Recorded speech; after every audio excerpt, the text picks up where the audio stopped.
Arrivé en fin de séjour dans la région de l'extrême nord, ce jeudi 16 décembre 2021, le ministre de l'administration territoriale, Paul Atanga-Ndji, tient une réunion de sécurité en vue d'évaluer la situation qui prévaut dans cette partie du pays et d'analyser minutieusement les causes des affrontements intercommunautaires produits dans le département du Logone et Chari. Cette rencontre se déroule dans la salle des actes de l'hôtel de ville de Kousséri. Nous avons reçu les deux communautés hier jusqu'à tard dans la nuit. Nous avons écouté les doléances, nous avons écouté les plaintes, nous avons écouté des suggestions. Je crois que globalement, ce qui se dégage, Monsieur le gouverneur, on devra être très vigilant sur le terrain. Nous devons être également proactifs. Nous devons sensibiliser davantage les populations. Notre souhait, et ça c'est le message du chef de l'État, et que ce message soit clair. C'est plus jamais ça.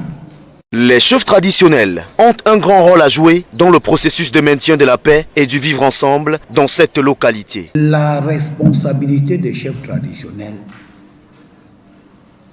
sera dorénavant mise en cause en cas des affrontements. Parce que normalement, un chef traditionnel doit contrôler ses sujets. Quand il y a un problème dans un village, le premier concerné, c'est d'abord le chef du village.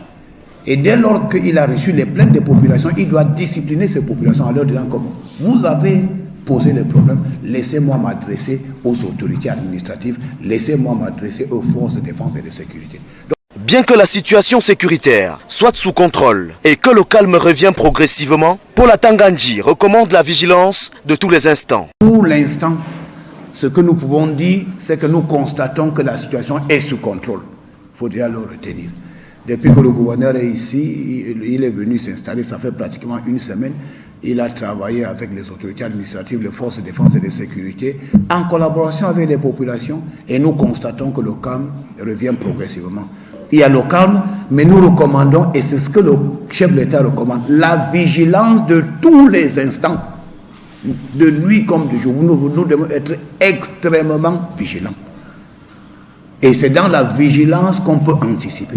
Le secrétaire d'État auprès du ministre de la Défense, chargé de la gendarmerie nationale, Yves Landry Galaxetoga, le secrétaire général du ministère de la Défense, Saïd Kamsouloum, le secrétaire général de la délégation générale à la sûreté nationale, Dominique Baya, le gouverneur de la région de l'extrême nord, Midji Awa Bakari, le préfet du Logone et Chari, les autorités administratives, ainsi que les responsables des forces de défense et de sécurité prennent part à ces travaux.